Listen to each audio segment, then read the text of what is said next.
추석을 열흘 앞둔 날 아침이었습니다. 저는 그날도 낙과 호미를 챙겨 산을 올랐습니다. 30년 넘게 해온 일이었어요.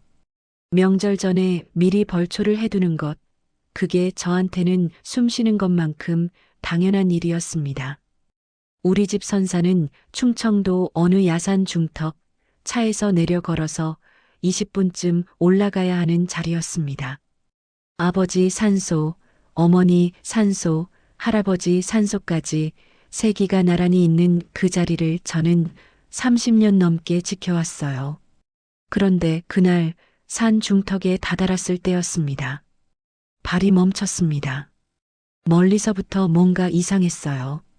초록빛으로 우거져야 할 자리가 허전했습니다. 눈을 비비고 다시 봤습니다. 한 걸음, 두 걸음 더 다가갔습니다. 그리고 그 순간 심장이 쿵 하고 내려앉았습니다. 봉분이 없었습니다. 세 개가 다 없었습니다. 아버지가 잠들어 계시던 자리, 어머니가 누워 계시던 자리, 할아버지가 묻혀 계시던 자리, 그 세 자리가 전부 사라지고 납작하게 고른 흙가닥만 남아 있었어요. 아니, 납작하지도 않았습니다. 삽으로 파헤친 자국이 선명하게 남아 있었고, 무거운 것을 끌고 내려간 듯 흙이 패인 자리가 여기저기 있었습니다. 여러 명이 올라왔다 내려간 발자국 흔적도 있었어요. 저는 그 자리에 주저앉았습니다. 다리에 힘이 풀렸습니다. 입이 벌어졌는데 소리가 나오질 않았어요. 30년을 지켜온 그 자리에 흙만 남아 있었습니다. 그때 저는 몰랐습니다. 이게 사고가 아니라는 것을, 누가 실수로 건드린 게 아니라는 것을, 그리고 이 일을 저지른 사람이 다름 아닌 큰아버지, 큰어머니라는 것을요. 이유가 더 충격적이었습니다. 자식들 인생이 안 풀리는 게 산소자리 때문이라는 겁니다. 조상님을 30년 동안 지켜온 사람 동의는 한마디도 없이 밤도 아니고 낮에 트럭을 몰고 와서 우리 조상님 묘를 통째로 파낸 겁니다. 그리고 제가 따지러 전화를 하자 큰어머니가 하신 말씀이 이것이었습니다. 이미 다 된 일인데 뭘 따지고 있어. 30년 동안 혼자 그 산을 오르내린 사람한테 이미 다 된 일이라고 했습니다. 이 이야기는 제가 그 말을 들은 날부터 처음으로 참지 않기로 결심하기까지의 이야기입니다. 제 이름은 김민수입니다. 올해 62살이고 충청도에서 나고 자란 사람입니다. 저는 5남매 중 막내였습니다. 위로 형 둘, 누나 둘이 있었지만 집안일을 가장 많이 한 건 항상 저였어요. 막내니까요. 어릴 때부터 어른들 심부름을 도맡아 했고 집안 돌아가는 사정을 가장 속속들이 아는 것도 막내인 저였습니다. 그게 당연한 줄 알았어요. 어릴 땐 그게 당연한 건 줄 알았습니다. 아버지가 돌아가신 건 제가 22살 되던 해였어요. 췌장암이었습니다. 발견하고 나서 6달을 못 버티셨어요. 그 6달 동안 병원 모시고 다니고 약 챙기고 병간호한 게 저였습니다. 형들은 서울에 있었고 누나들은 시집가 있었으니까요. 고향 근처에 남아있던 사람이 저밖에 없었습니다. 아버지가 돌아가시고 나서 장례를 치르는데 집안 어른들이 자연스럽게 저를 바라봤습니다. 산소 관리는 내가 맡아야겠다고, 고향에 있는 내가 해야지 누가 하겠냐고. 아무도 제게 부탁을 한 게 아니었어요. 그냥 당연하다는 듯이 정해졌습니다. 저도 그때는 그게 맞다고 생각했어요. 22살짜리가 무슨 생각이 있었겠습니까? 아버지 잘 모시겠다고 마음속으로 다짐했을 뿐이에요. 그렇게 시작된 일이 40년 가까이 이어졌습니다. 명절이 되면 산소에 가장 먼저 올라가는 것도 저였고, 추석 전 벌초를 하는 것도 저였고, 한식 성묘를 챙기는 것도 저였습니다. 아버지 기일, 어머니 기일, 할아버지 기일, 제삿날마다 제사상을 차리는 것도 저였어요. 어머니가 살아계실 때는 어머니와 둘이서 했지만 어머니마저 돌아가시고 나서는 아내와 둘이서 했습니다. 형들이 내려오면 절이라도 같이 했지만 준비는 항상 저희가 다 해놓은 다음이었습니다. 형들은 한 번도 벌초를 같이 하러 온 적이 없었어요. 딱 한 번 큰형이 추석에 일찍 내려와서 같이 올라가자고 한 적이 있었는데 그날 아침에 갑자기 몸이 안 좋다고 해서 저 혼자 올라갔습니다. 그게 전부였어요. 그 외에는 항상 제가 혼자였습니다. 나시며 홈이며 들고 올라가서 반나절 일하고 내려오면 형들은 밥상 앞에 앉아서 기다리고 있었습니다. 그게 자연스러운 풍경이 됐어요. 누구도 이상하다고 하지 않았고 저도 이상하다고 생각하지 않았습니다. 그게 문제였습니다. 이상한 걸 이상하다고 느끼지 못하게 된 게 문제였어요. 벌초 비용이며 제사 음식 비용이며 산소 관리 비용이 전부 제 주머니에서 나갔습니다. 해마다 명절이 되면 50만 원 가까이 들었어요. 거기다 형들이 내려오면 밥도 대접해야 하고 올라갈 때 뭐라도 챙겨 보내야 했으니까 그것까지 합하면 명절 한 번에 100만 원은 훌쩍 넘게 나갔습니다. 형들이 기름값이라고 몇만 원 쥐어준 적은 있었지만 그게 비용을 나눈다는 개념은 아니었어요. 그냥 동생한테 용돈 쥐어주는 느낌이었습니다. 한 번은 제가 애둘러 말을 꺼냈어요. 벌초 비용이 만만치 않다고 집안에서 조금씩 나눠서 하면 어떻겠냐고요. 그때 큰아버지가 하신 말씀이 이겁니다. 집안일에 돈 타령을 하냐? 그 말 한마디에 저는 입을 닫았습니다. 돈 밝히는 사람, 집안일에 계산기 두드리는 소인배가 되기 싫었으니까요. 그 이후로 비용 얘기는 입 밖에 꺼내지 않았습니다. 그냥 제가 다 했어요. 큰아버지 얘기를 더 해야겠습니다. 큰아버지는 아버지보다 5살 위였고 대전에 사셨습니다. 집안에서 학렬이 가장 높은 어른이셨어요. 아들 둘에 딸 하나를 두셨는데 자녀들은 다 서울이나 수도권에 나가 살고 있었습니다. 큰아버지 자녀들, 그러니까 제 사촌들인데 솔직히 말씀드리면 그렇게 잘 풀린 인생들은 아니었어요. 사업을 했다가 접은 사촌도 있었고 40이 넘도록 결혼을 못한 사촌도 있었고 직장을 자꾸 옮겨 다니는 사촌도 있었습니다. 집안에서는 그걸 두고 수군거리는 말들이 있었어요. 그런데 그 불만이 어디로 향했는지 아십니까? 나중에 알고 보니 큰아버지는 그 원인을 조상 산소 자리에서 찾고 계셨습니다. 자식들이 안 풀리는 게 산소 자리가 안 좋아서라는 거예요. 스님한테도 물어보고 역술인한테도 물어봤다고 나중에 들었습니다. 그분들이 다 자리 문제라고 했다는 거예요. 큰아버지는 그 말을 고지곳대로 믿으신 겁니다. 그런데 그 생각을 품고 계시는 동안 저한테는 한마디도 안 하셨어요. 큰아버지는 매년 명절에 내려오시면 산소 관리에 대해서 꼭 한마디씩 하셨습니다. 나무가 너무 컸다. 봉분이 내려앉은 것 같다. 벌초를 더 깔끔하게 해야 한다. 그런 말씀들이요. 그 말씀을 실행에 옮기는 건 항상 제 몫이었지만 그게 불만이라는 생각은 안 했습니다. 어른이 하시는 말씀이니 그냥 들었어요. 그런데 이제 와서 생각해보면 큰아버지는 그 산소에 대한 권한이 자기한테 있다고 생각하셨던 것 같습니다. 관리는 제가 하지만 결정은 어른인 자신이 한다는 거지요. 그 생각이 결국 그 사단을 만들었습니다. 큰어머니도 빠뜨릴 수 없습니다.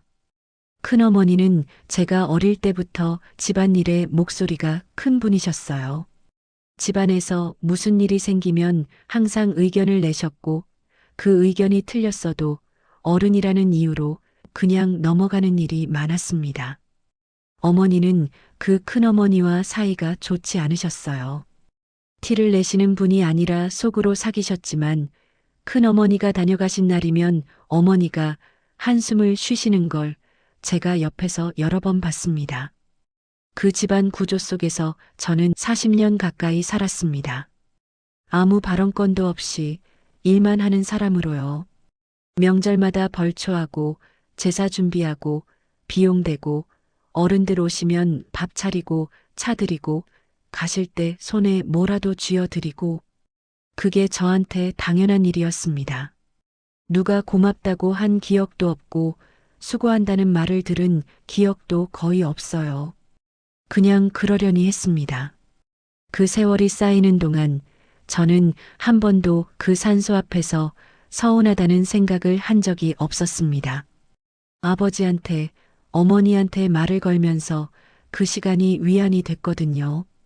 그 산이 저한테는 그냥 산소가 아니라 아버지랑 어머니랑 대화하는 자리였으니까요. 그런데 그 자리가 사라졌습니다. 그것도 제가 가장 믿어야 할 집안 사람의 손에 의해서요.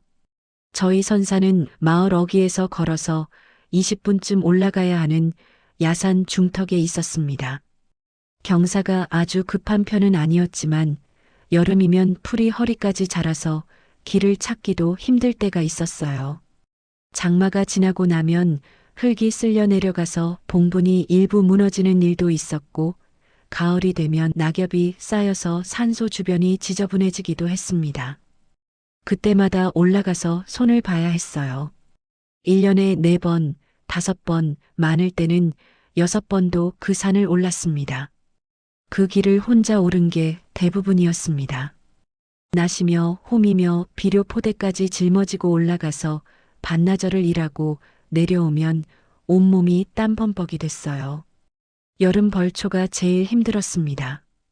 올라가는 길부터 풀을 헤치고 가야 했고 산소 주변은 잡초가 어른 무릎 높이까지 자라 있었으니까요. 그걸 낫으로 베고 호미로 고르고 봉분 주변을 정리하고 내려오면 저녁이 다 돼 있었습니다. 그 고생을 왜 했냐고요? 아버지 때문이었어요. 어머니 때문이었고 할아버지 때문이었습니다. 그 산에 올라가서 아버지 산소 앞에 서면 마음이 편해졌습니다. 세상 살면서 힘든 일이 있으면 아버지한테 말을 걸었어요. 아버지, 요즘 이런 일이 있는데 어떻게 하면 좋겠냐고요. 아버지가 대답을 하실 리는 없지만 그냥 그 자리에 서서 한참 있다 오면 마음이 정리됐습니다. 사업이 어려웠던 시절에도 아내와 크게 다퉜던 날에도 몸이 아파서 힘들었던 때에도 그 산을 올랐습니다. 그게 저한테는 버티는 방법이었어요. 그런데 그 마음을 아무도 몰랐습니다. 형들은 제가 고향에 있으니까 당연히 하는 것이려니 했고 친척들은 막내가 부지런하다는 말을 가끔 했습니다. 부지런하다는 말이 칭찬인 줄 알았어요. 그런데 지금 생각해보면 그게 칭찬이 아니었습니다. 부지런하다는 말 뒤에는 앞으로도 계속 네가 해라는 말이 숨어 있었던 거거든요. 돈 문제는 해가 지날수록 더 선명해졌습니다. 벌초를 직접 하면 비용이 덜 들었지만 허리가 안 좋아지고 나서는 벌초 대행 업체를 쓴 적도 있었어요. 그때 비용이 40만 원에서 50만 원 사이였습니다. 거기다 제사 음식 장만하는 것, 성면날 과일이며 술이며 준비하는 것, 산소 주변 나무 가지치기 맡기는 것까지 합하면 1년에 100만 원 넘게 나가는 건 예사였어요. 그 돈을 단 한 번도 집안에서 나눠낸 적이 없었습니다. 형들이 명절에 내려올 때 봉투를 가져온 적은 있었어요. 기름값이라고 수고한다고요. 그런데 그 봉투 안에 들어있는 게 5만 원이었습니다. 제가 그 명절을 준비하는 데 들어간 돈이 50만 원이 넘는데 형이 건네는 게 5만 원이었어요. 고맙다고 받았습니다. 그게 당연한 건 줄 알았으니까요. 지금 생각하면 어이가 없지만 그때는 진짜 당연한 줄 알았어요. 큰아버지는 더 심했습니다. 큰아버지는 돈 한 푼 보태신 적이 없었어요. 명절에 내려오시면 산소에 올라가서 절을 하시고 내려와서 밥을 드시고 올라가실 때 제가 싸드린 음식 들고 가셨습니다. 그게 전부였어요. 그러면서 산소 관리에 대해서는 꼭 한마디씩 하셨습니다. 벌초가 깔끔하지 않다. 나무가 너무 컸다. 봉분이 내려앉은 것 같다. 그 말씀을 들을 때마다 저는 고개를 끄덕이고 다음에 올라가서 손을 받습니다. 단 한 번도 큰아버지가 직접 올라와서 일을 거두신 적이 없었어요. 단 한 번도 벌초 비용을 보태신 적이 없었습니다. 말씀만 하시고 실행은 제가 하는 그 구조가 수십 년째 이어졌는데 이상하게도 집안에서 그걸 문제라고 지적하는 사람이 아무도 없었습니다. 그냥 다들 당연하게 받아들였어요. 고향에 있는 막내가 하는 거지 누가 하겠냐는 생각들이었겠지요. 어머니가 돌아가신 게 10년 전이었습니다. 어머니까지 그 선산에 모시고 나서는 제가 더 자주 올라갔어요. 이제 아버지도 어머니도 할아버지도 거기 계셨으니까요. 가족이 다 거기 모여 계신 거잖아요. 어머니 돌아가시고 처음 맞이한 명절이 제일 힘들었습니다. 산소에 올라가서 어머니 봉분 앞에 서는데 눈물이 나더라고요. 어머니 살아계실 때 좀 더 잘할 걸 그런 후회들이 거기서 다 쏟아졌습니다. 저는 그 산소들이 그냥 흙무덤이 아니었어요. 거기가 저한테는 가족들이 있는 자리였습니다. 육신은 없어도 거기 계신다는 느낌, 그 느낌 때문에 그 먼 길을 혼자 오르고 또 올랐던 거예요. 힘들어도 힘들다는 생각을 안 했습니다. 가족 만나러 가는 길인데 힘들다고 투정하면 안 된다 싶었으니까요. 그런데 그게 40년 가까이 쌓이고 나니까 몸이 먼저 알아버렸습니다. 허리가 안 좋아지기 시작했고 무릎도 안 좋아졌어요. 산을 오르내리는 게 예전 같지 않았습니다. 예전에는 올라가는데 20분이면 됐는데 어느 순간부터 30분이 걸리고 쉬어가면서 올라가야 했어요. 몸이 낡아가는 걸 느끼면서도 그 산을 계속 올랐습니다. 왜냐하면 아무도 대신 올라가지 않았으니까요. 제가 안 올라가면 그 산소들이 방치되는 거였습니다. 그 사실을 알면서 제 몸이 힘들다는 이유로 안 올라갈 수가 없었어요. 형들은 서울 있고 큰아버지네는 대전 있고 다들 바쁘다는 말만 했습니다. 그 바쁘다는 말 뒤에는 언제나 내가 해라는 말이 따라왔고 저는 그 말 없는 말을 40년 가까이 들어왔습니다. 그러다 그날을 맞이한 겁니다. 추석을 열흘 앞두고 낫을 들고 올라간 그날 40년 가까이 지켜온 그 자리가 통째로 비어 있는 것을 발견한 겁니다. 제가 그 산을 얼마나 소중하게 여겼는지 거기 올라가는 것이 저한테 얼마나 깊은 의미였는지를 아는 사람이 아무도 없었는데 정작 그 산소를 없앤 것도 이 집안 사람이었습니다. 40년 동안 지킨 사람 허락은 한마디도 없이요. 산소가 사라진 것을 확인한 그날, 저는 한참을 그 자리에 앉아 있었습니다. 일어나려고 해도 다리에 힘이 없었어요. 멍한 상태로 주변을 둘러봤습니다. 파헤친 흔적이 너무 선명했어요. 봉분 3개가 있던 자리가 전부 평평하게 고여 있었고 삽으로 파낸 자국이 여기저기 남아 있었습니다. 흙이 사방으로 튀어 있는 것을 보면 서두르지 않고 꼼꼼하게 작업한 것이 분명했어요. 한두 명이 할 수 있는 일이 아니었습니다. 여러 명이 올라와서 시간을 들여 한 일이었어요. 저는 그 자리에서 핸드폰을 꺼냈습니다. 손이 떨렸습니다. 서울 큰형한테 전화를 했어요. 형이 받자마자 저는 말했습니다. 형, 산소가 없어졌어. 봉분이 3개 다 사라졌어. 형이 한동안 말이 없었습니다. 그러더니 이렇게 말했어요. 뭔 소리야, 잘못 본 거 아니야. 저는 잘못 본 게 아니라고 했습니다. 분명히 3개가 다 없어졌다고 파헤친 흔적이 선명하게 남아있다고 했어요. 형이 또 한동안 침묵했습니다. 그런데 그 다음에 형이 한 말이 저를 더 충격에 빠뜨렸습니다. 혹시 큰아버지네가 한 거 아니야? 저는 그 말에 굳어버렸습니다. 형한테 왜 그런 생각이 드냐고 물었어요. 형이 머뭇거리다가 말했습니다.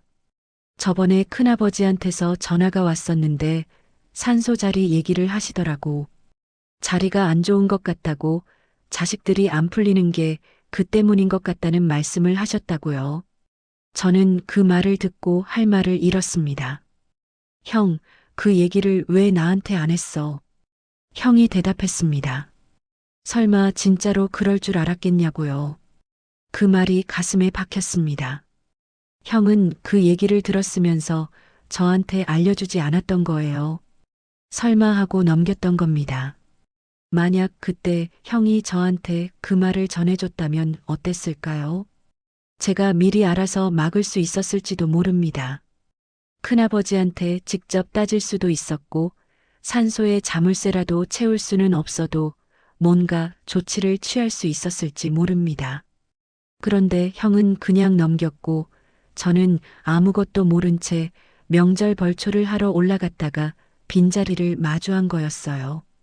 전화를 끊고 마을로 내려왔습니다. 저는 선산 근처에 사시는 어르신들을 찾아갔습니다. 오래 사신 분들이라 마을 돌아가는 사정을 다 아는 분들이었어요. 평소에 안면이 있던 할머니 한 분을 먼저 찾아갔습니다.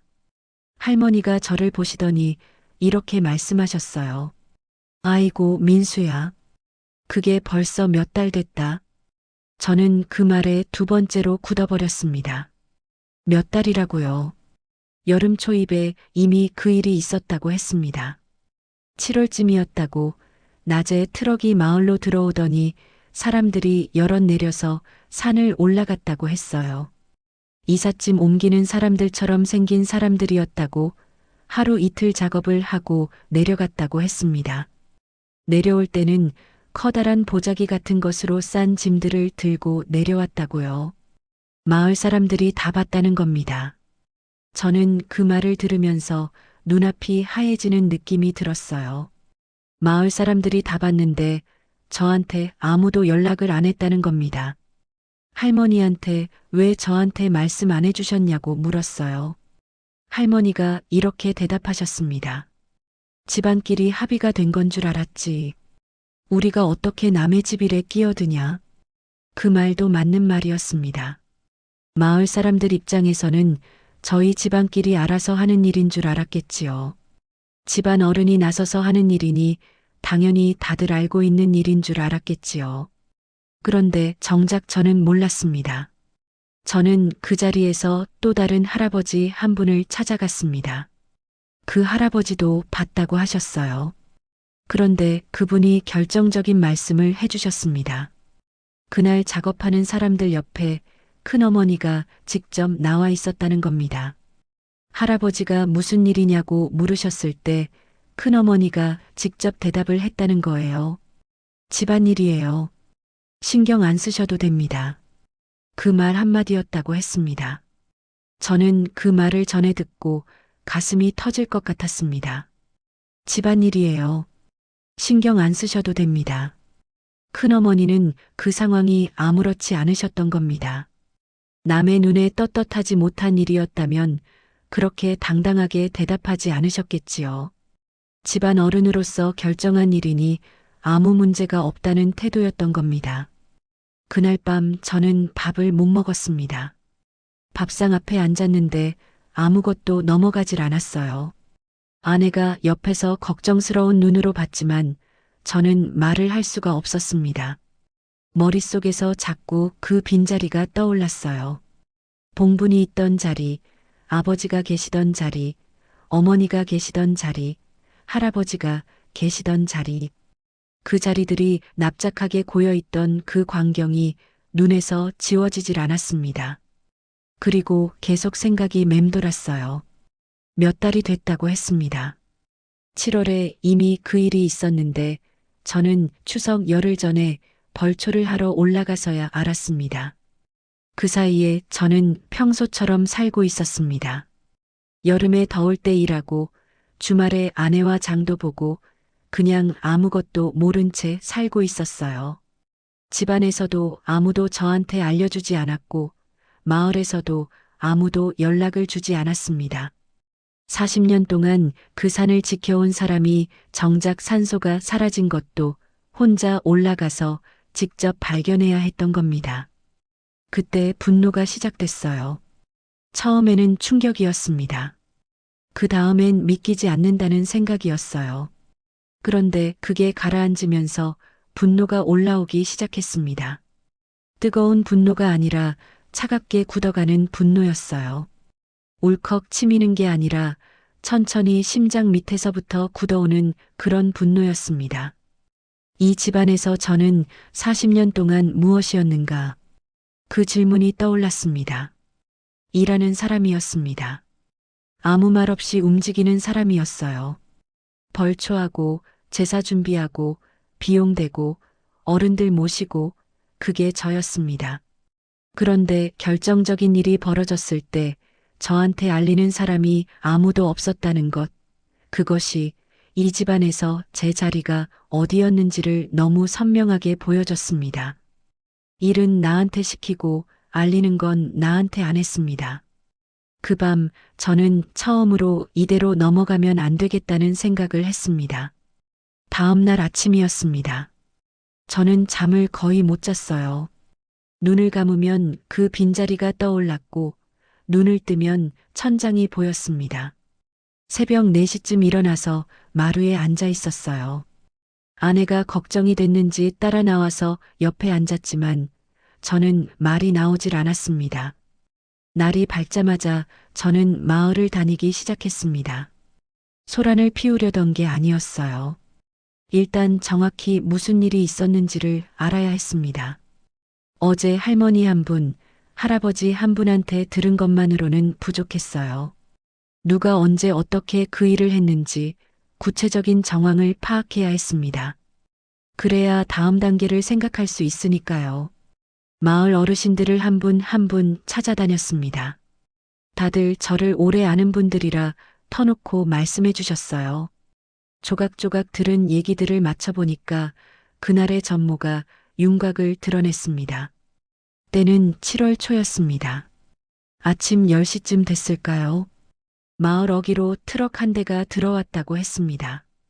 1톤짜리 트럭이었다고 짐칸에 작업 도구들이 실려 있었다고 했어요. 트럭에서 내린 사람이 넷이었다고 했습니다. 처음 보는 얼굴들이었고 작업복 차림이었다고요. 그리고 그 뒤를 따라 승용차 한 대가 더 들어왔는데 거기서 내린 게 큰아버지와 큰어머니였다는 겁니다. 두 분이 직접 나오셨던 겁니다. 작업하는 사람들만 보낸 게 아니라 큰아버지 큰어머니가 직접 그 자리에 나와서 그 일을 지휘하셨다는 거예요. 저는 그 말을 듣고 할 말을 잃었습니다. 실수로 한 일도 아니고 모르고 한 일도 아니었습니다. 두 분이 직접 현장에 나와서 진두지휘를 하셨다는 건 이 일을 아주 오래전부터 계획하고 준비하셨다는 뜻이었습니다. 작업은 이틀에 걸쳐 이루어졌다고 했어요. 첫날은 봉분 3기를 전부 파헤치는 작업을 했고 둘째 날은 유골을 수습해서 내려가는 작업을 했다고 했습니다. 마을 어르신들이 멀리서 그 광경을 보셨다고 했어요. 커다란 자루 같은 것들을 사람들이 들고 내려가더라고 트럭 짐칸에 그것들을 실어서 떠났다고 했습니다. 그 자루 안에 우리 아버지가 있었습니다. 어머니가 있었고 할아버지가 있었습니다. 저는 그 말을 들으면서 눈물이 나올 것 같았는데 눈물이 나오질 않았습니다. 너무 어이가 없어서였을 겁니다.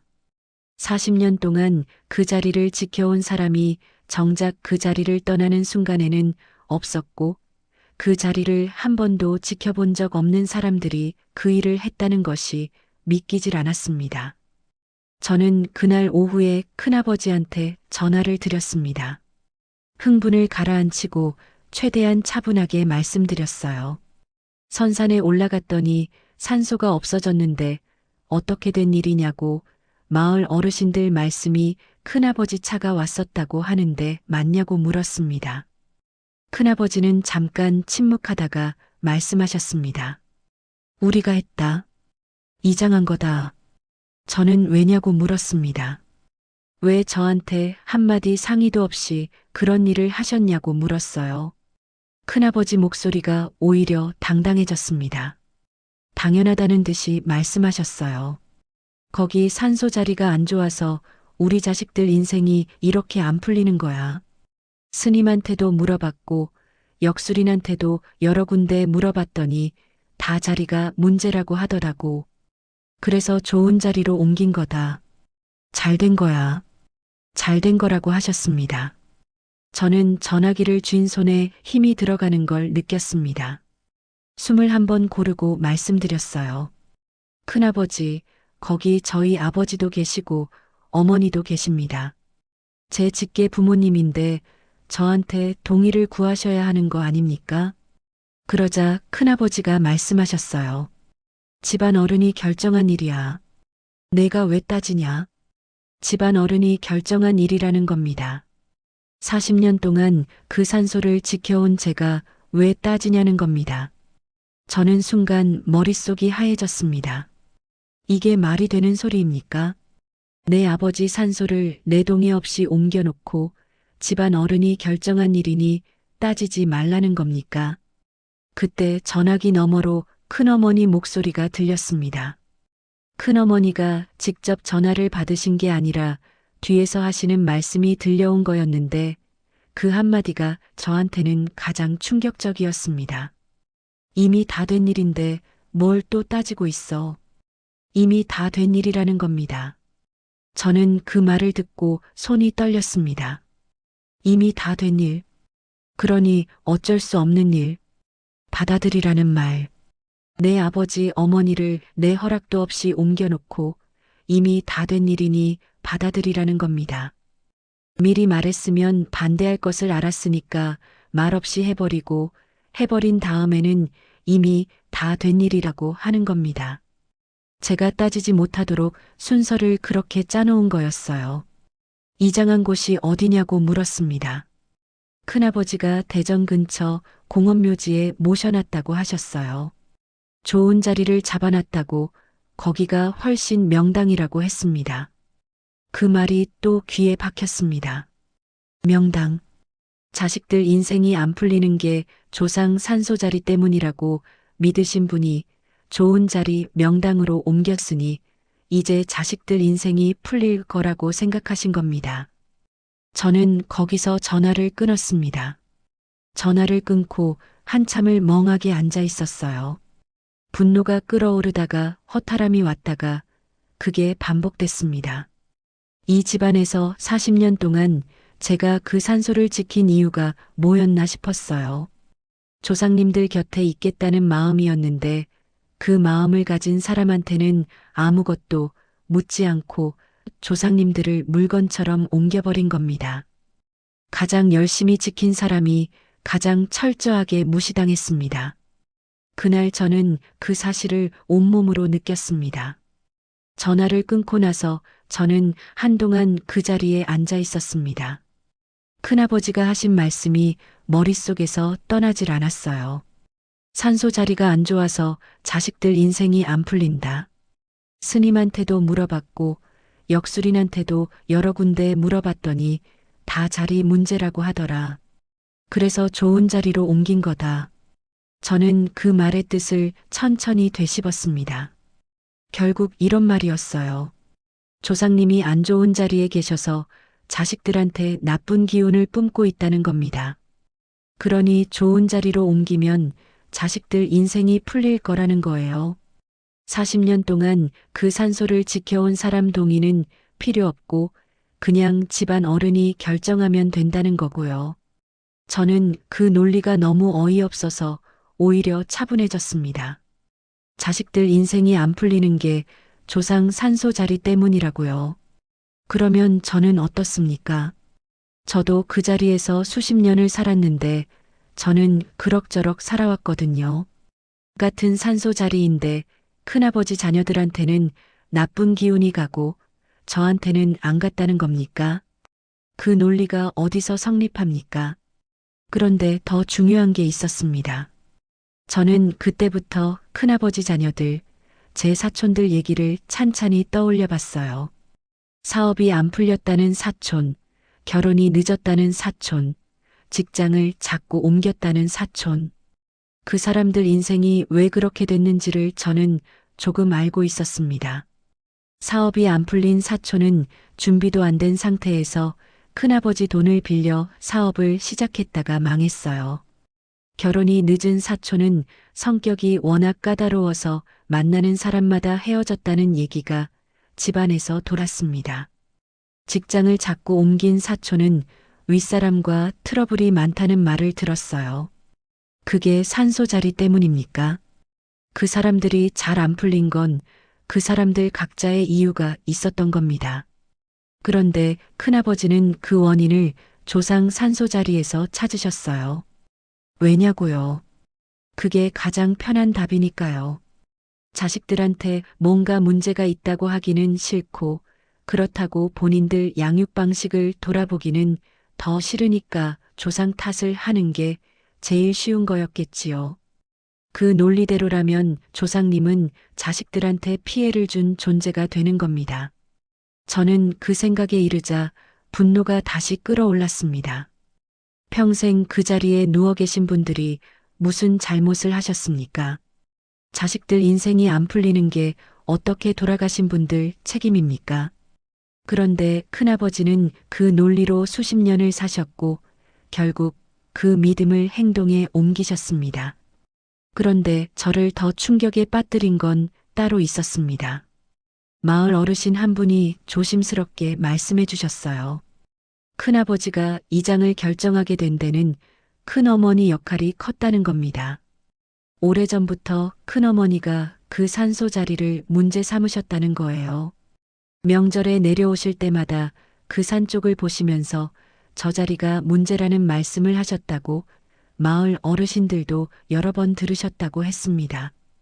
그러니까 이건 갑자기 생긴 생각이 아니었던 겁니다. 큰어머니가 오래전부터 그 산소 자리를 탓해왔고 큰아버지가 그 말씀을 수년에 걸쳐 들어오시다가 결국 행동으로 옮기신 거였어요. 그 오랜 시간 동안 저한테는 단 한마디도 없었습니다. 그 생각을 품고 계시는 동안에도 스님한테 역술인한테 물어보러 다니시는 동안에도 이장 업체를 알아보시는 동안에도 저한테는 아무 말씀이 없으셨어요. 그게 왜였겠습니까? 말을 꺼내면 제가 반대할 것을 아셨기 때문이겠지요. 40년 동안 그 산소를 지켜온 사람이 이장에 동의할 리 없다는 것 본인들도 아셨던 겁니다. 그러니 말없이 해버린 거예요. 해버리고 나서 이미 다 된 일이라고 하면 제가 어쩌겠냐는 계산이 있으셨던 거겠지요. 그 계산이 저를 가장 화나게 했습니다. 실수가 아니었어요. 모르고 한 일이 아니었습니다. 철저하게 계획하고 저를 철저하게 배제하고 다 끝내놓고 통보한 겁니다. 40년 동안 집안일을 도맡아온 사람을 그렇게 대한 겁니다. 저는 그날 저녁 아내한테 처음으로 모든 걸 털어놨습니다. 아내는 듣는 내내 말이 없었어요. 다 듣고 나서 한참 있다가 이렇게 말했습니다. 여보, 나는 당신이 그 산을 오를 때마다 왜 그렇게 힘들게 혼자 다 하나 싶었어요. 근데 이제 보니까 그 사람들은 처음부터 당신을 관리인으로 생각했던 거 아니에요. 주인이 아니라 관리인. 그 말이 정확했습니다. 저는 40년 동안 그 산소의 관리인이었던 겁니다. 주인처럼 일하고 주인처럼 마음을 쏟았지만 결정이 필요할 때는 아무런 권한이 없는 관리인. 그게 집안에서 제 위치였습니다. 어른들이 결정하면 따르는 사람, 일이 생기면 나서는 사람, 그런데 정작 중요한 일에서는 철저하게 배제되는 사람. 조상을 물건처럼 옮기고 잘된 거라고 하는 사람들. 자식 잘 되라고 조상을 옮겼는데 그 조상을 40년 동안 지켜온 사람 마음은 생각도 안 하는 사람들.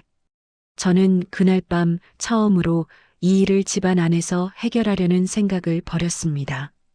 집안 안에서는 해결이 안 된다는 걸 알았으니까요. 어른이 결정한 일이고 이미 다 된 일이고 그러니 따지지 말라는 구조에서는 제가 아무리 목소리를 높여봤자 소용이 없었습니다. 다른 방법을 찾아야 했습니다. 집안 바깥에 있는 방법을요. 며칠이 지났습니다. 저는 그 사이에 형들한테 자초지종을 전부 설명했어요.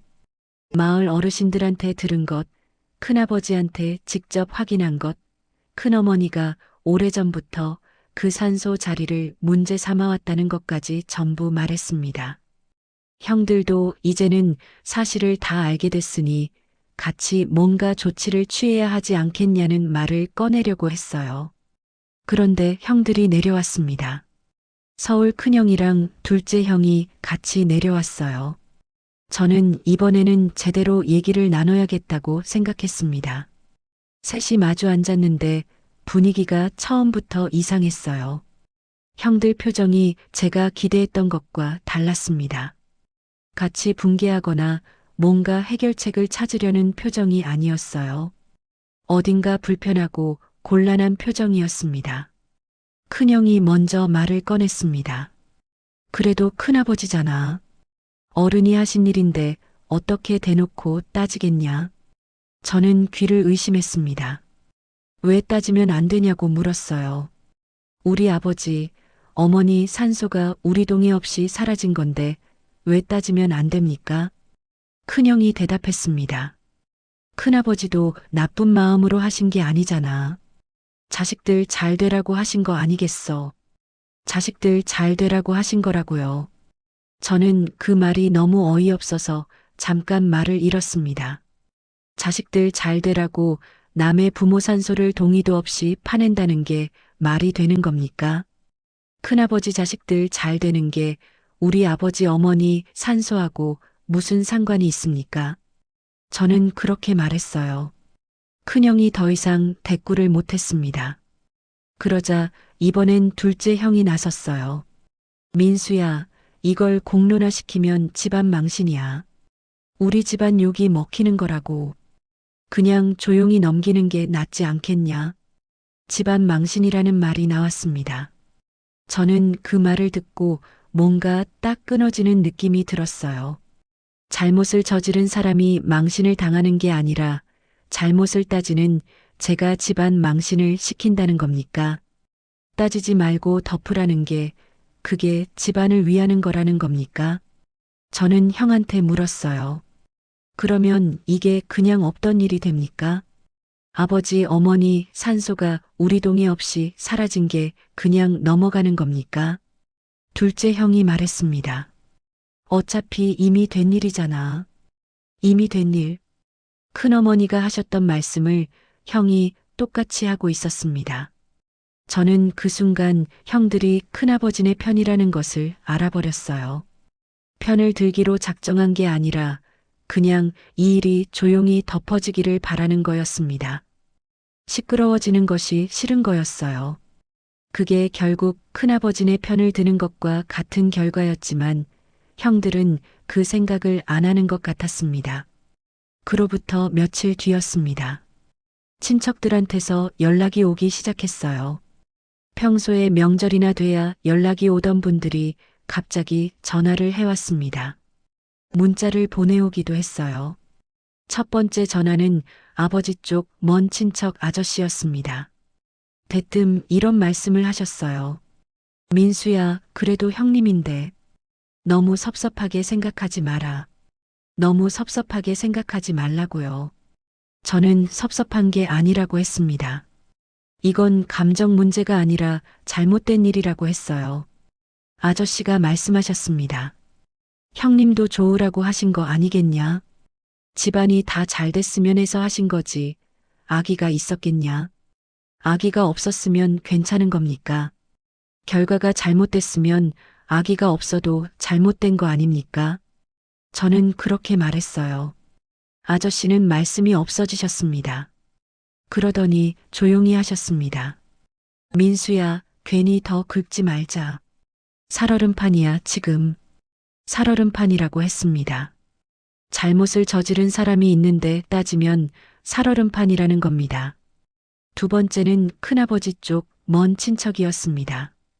이분은 아예 처음부터 노골적이었어요. 민수 씨, 괜히 집안 망신시키지 마세요. 어른이 결정하신 일을 왜 젊은 사람이 나서서 문제를 만들어요. 젊은 사람이라고 했습니다. 제가 62인데 젊은 사람이라는 소리를 들었습니다. 큰아버지 앞에서는 제가 아무리 나이가 들어도 아랫사람이라는 거예요. 아랫사람은 어른이 결정한 일에 토를 달면 안 된다는 거고요. 저는 그 말에 이렇게 대답했습니다. 어른이라는 이유로 아랫사람 부모 산소를 동의 없이 옮길 수 있는 겁니까? 그게 어른의 권한이면 그 어른이 잘못하면 누가 얘기합니까? 이분도 말씀이 없어지셨습니다. 세 번째 연락은 카카오톡으로 왔습니다. 발신자는 평소에 거의 연락이 없던 사촌 누나였어요. 내용은 짧았습니다. 민수야, 이번 일은 그냥 덮자. 집안이 한번 뒤집어지면 다 힘들어. 다 힘들어진다는 말이었습니다. 누가 힘들어집니까? 잘못한 사람이 힘들어져야 하는 거 아닙니까? 그런데 그 말의 실제 뜻은 이거였어요. 큰아버지네가 곤란해지면 집안 분위기가 불편해지고 명절에 다들 어색해지고 그게 다 힘들다는 겁니다. 잘못을 바로잡는 것보다 명절 분위기가 더 중요하다는 거였어요. 저는 그 카카오톡을 보고 오래 앉아 있었습니다. 그때 제 머릿속에서 뭔가가 정리됐습니다.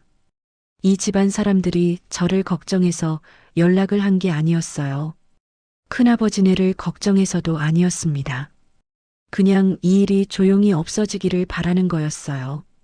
시끄러워지면 자기들이 불편하니까요. 명절에 어색해지고 집안 행사에서 눈치가 보이고 그게 싫은 거였습니다. 그 불편함을 피하기 위해서 저한테 덮으라고 하는 거였어요. 40년 동안 혼자 그 산을 지켜온 사람이 이번에도 혼자 참아주기를 바라는 거였습니다. 저는 그 사실이 산소가 사라진 것만큼이나 가슴에 박혔습니다. 산소를 파낸 건 큰아버지 큰어머니였지만 그걸 덮으려는 건 집안 전체였어요. 한두 명이 아니었습니다. 형들도 친척들도 다들 한 목소리로 조용히 하라고 했습니다. 피가 연결된 사람들이 잘못을 바로잡는 것보다 체면을 지키는 게 더 중요하다고 했습니다. 그 집안에서 저는 40년 동안 무엇이었는가를 저는 그때 비로소 완전히 알아버렸습니다. 일하는 사람이었습니다. 참는 사람이었어요. 희생하는 사람이었습니다. 그리고 불편한 일이 생겼을 때 또 한 번 참아주면 되는 사람이었습니다. 저는 그날 저녁 아무한테도 답장을 하지 않았습니다. 전화도 받지 않았어요. 대신 조용히 앉아서 생각했습니다. 이 집안 안에서는 아무것도 해결되지 않는다는 것을, 그리고 이제는 집안 바깥에서 답을 찾아야 한다는 것을요. 참는 것도 이번이 마지막이었습니다. 그날 밤이었습니다. 아내는 먼저 자러 들어갔고 저는 혼자 마루에 앉아 있었어요. 집안이 조용했습니다. 시계 소리만 들렸어요. 저는 그 조용함 속에서 오래 생각했습니다. 40년이라는 세월이 머릿속을 지나갔어요. 22살에 아버지를 보내고 그 산을 처음 올랐던 날 허리가 안 좋아지고 나서도 낫을 들고 올라갔던 날들, 여름 땡볕에 땀을 뻘뻘 흘리며 작초를 베던 날들, 제삿날 밤을 새워 음식을 준비하던 날들이 순서도 없이 떠올랐습니다. 그 시간들이 억울했냐고요. 그 순간에는 억울하지 않았어요. 진심으로 하고 싶어서 한 일이었으니까요. 그런데 그 진심이 이렇게 돌아왔습니다. 저한테 아무 말도 없이 조상 산소를 파낸 것, 이미 다 된 일이라는 말, 집안 망신시키지 말라는 말, 그리고 아무도 제 편이 되어주지 않는 이 상황. 40년의 진심에 대한 답이 이거였습니다. 저는 그 밤에 처음으로 뚜렷하게 생각했습니다. 이번만큼은 참으면 안 된다. 참으면 이 일은 없었던 일이 됩니다. 큰아버지 큰어머니는 아무 책임을 지지 않고 집안 사람들은 잘 마무리됐다며 안도하고 저는 또 혼자 사귀고 끝나는 거예요. 그리고 다음에 또 비슷한 일이 생기면 또 참으면 되는 사람이 되는 겁니다. 그 구조가 이번에도 그냥 굴러가도록 내버려두면 안 되겠다는 생각이 들었습니다. 저는 핸드폰을 들었습니다. 인터넷 검색창을 열고 천천히 입력했어요. 불법 파묘, 묘지 무단 이전, 동의 없는 이장, 장사법. 그 단어들을 하나씩 쳐가면서 나오는 내용들을 읽기 시작했습니다. 처음에는 생소한 단어들이 많아서 이해가 잘 안 됐어요. 그런데 읽으면 읽을수록 내용이 선명해졌습니다. 장사 등에 관한 법률, 줄여서 장사법이라고 하는 법이 있었어요. 거기에 묘지를 이전할 때 지켜야 하는 절차가 명확하게 나와 있었습니다. 묘지를 이전하려면 관할 시군구청에 신고를 해야 하고 반드시 연고자 동의를 받아야 한다고 돼 있었어요. 연고자 순위도 법으로 정해져 있었습니다. 배우자가 첫 번째고 그 다음이 직계 비속, 그러니까 자녀였습니다. 저는 아버지와 어머니의 직계 비속이었어요. 법적으로 가장 먼저 동의를 받아야 할 사람이 저였던 겁니다. 그런데 큰아버지는 저한테 동의는커녕 말 한마디도 안 하셨습니다. 더 읽어보니까 이게 단순한 절차 위반이 아니었어요. 연고자 동의 없이 묘를 이전하거나 파헤치는 행위는 형사처벌 대상이 될 수 있다고 나와 있었습니다. 분묘 발굴죄라는 게 있었어요. 타인의 분묘를 허가 없이 발굴하면 형법상 처벌을 받을 수 있다는 내용이었습니다. 저는 그 내용을 읽고 화면을 멍하게 바라봤습니다. 이게 집안 어른이 결정한 일이라서 어쩔 수 없는 게 아니었습니다. 법을 어긴 일이었어요. 아무리 학렬이 높아도 아무리 어른이라도 법이 정한 절차를 무시하고 남의 부모 산소를 파낼 권한은 누구한테도 없었던 겁니다. 그 사실이 저한테는 작은 빚 같았습니다. 집안 안에서는 제가 아무 발언권이 없는 사람이었지만 법 앞에서는 달랐습니다. 법은 저를 연고자로 봤고 제 동의가 없었다면 그건 잘못된 일로 봤습니다. 40년 동안 집안에서 아무 권한 없이 일만 해온 사람이 법 앞에서는 가장 먼저 보호받아야 할 사람이었던 거예요. 저는 그날 밤을 새웠습니다. 자려고 누웠다가 다시 일어나서 또 검색을 했어요. 신고 절차를 찾아봤습니다. 어디에 신고를 해야 하는지, 어떤 서류가 필요한지, 신고가 들어오면 어떤 과정으로 처리가 되는지를 하나씩 읽었습니다. 읽으면 읽을수록 제가 해야 할 일이 보였어요. 다음 날 아침 일찍 저는 면사무소를 찾아갔습니다. 담당 직원을 만나서 조용히 물었어요. 부모님 산소가 본인 동의 없이 이전됐는데 이게 법적으로 문제가 되는 상황이냐고요. 직원이 내용을 듣더니 장사법 위반 소지가 있다고 했습니다. 연고자 동의 없이 묘지를 이전한 것은 명백한 절차 위반이라고요. 관할 구청 민원실에 신고를 하면 조사가 이루어진다고 설명해 줬습니다. 저는 거기서 더 구체적으로 물었어요. 신고를 하면 어떻게 됩니까? 직원이 답했습니다. 조사 후 위반 사항이 확인되면 원상복구 명령이 내려질 수 있고 행정처분과 함께 형사고발도 가능하다고 했어요. 이미 이전된 묘에 대해서는 향후 모든 법적 처리 과정에서 연고자 동의가 필요하기 때문에 연고자를 배제한 채로는 어떤 후속 조치도 진행할 수 없게 된다고 했습니다. 저는 그 말의 의미를 곱씹었습니다. 큰아버지가 아무리 집안 어른이라도 이제부터는 저를 건너뛸 수 없다는 말이었습니다. 이장된 묘의 모든 법적 처리에 연고자인 제 동의가 필요하다는 것, 그게 어떤 의미인지 큰아버지는 아직 모르고 계셨겠지요. 면사무소를 나오면서 저는 하늘을 한번 봤습니다. 40년 만에 처음으로 이 집안에서 제가 아무 힘도 없는 사람이 아닐 수도 있겠다는 생각이 들었습니다. 학렬도 나이도 아닌 법이 저한테 권한을 주고 있었으니까요. 그 권한을 이번에는 쓰기로 했습니다. 집에 돌아와서 아내한테 말했어요. 나 신고할 거야. 아내가 잠깐 저를 바라보다가 말했습니다. 잘 생각했어요. 이번엔 당신이 맞아요. 그 말이 40년 만에 들은 가장 힘이 되는 말이었습니다. 신고를 했습니다. 관할 구청 민원실 문을 열고 들어가는 그 순간 저는 손이 약간 떨렸습니다. 평생 집안일을 관공서에 들고 가본 적이 없었어요.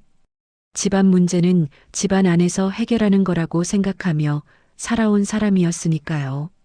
그런데 그 문을 열고 들어가면서 저는 생각했습니다. 이건 집안 문제가 아니다. 법을 어긴 일이다. 담당 공무원 앞에 앉아서 준비해온 서류를 꺼냈습니다. 며칠에 걸쳐 정리한 것들이었어요. 마을 어르신들한테 들은 증언 내용을 날짜별로 정리한 것, 작업이 이루어진 날짜와 정황을 기록한 것, 큰아버지가 전화통화해서 직접 우리가 했다고 인정한 내용, 큰어머니가 현장에 직접 나왔다는 목격 증언까지 빠짐없이 적어놨습니다. 감정적으로 쓰지 않으려고 했어요. 사실만 있는 그대로만 적었습니다. 공무원이 서류를 천천히 읽었습니다. 다 읽고 나서 말했어요. 연고자 동의 없이 묘지가 이전된 것이 사실이라면 장사법 위반에 해당하고 신고가 접수되면 조사가 진행된다고요. 저는 신고서를 작성해서 제출했습니다. 그 서류를 제출하는 순간 40년 동안 참아온 무언가가 조금 풀리는 느낌이 들었습니다. 신고 다음 날 형들한테 연락을 했습니다. 신고를 했다고 구청에 장사법 위반으로 접수했다고 알렸어요. 전화기 너머로 큰형 목소리가 굳어지는 게 느껴졌습니다. 잠시 침묵이 있다가 큰형이 말했어요. 민수야, 너 진짜 이러려고 그래. 집안이 발칵 뒤집어지면 어떡하려고. 저는 차분하게 대답했습니다. 형, 집안이 발칵 뒤집어지는 게 두려우면 애초에 그런 일을 하지 말았어야 하는 거 아닙니까?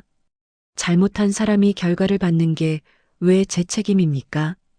큰형이 말을 잇지 못했습니다. 둘째 형은 목소리가 높아졌어요. 내가 지금 뭘 하는 건지 알기나 해. 큰아버지가 얼마나 자존심 상하시겠냐.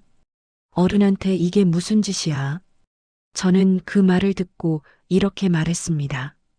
형, 큰아버지 자존심보다 아버지 산소가 더 중요합니다. 저한테는요. 전화를 끊었습니다.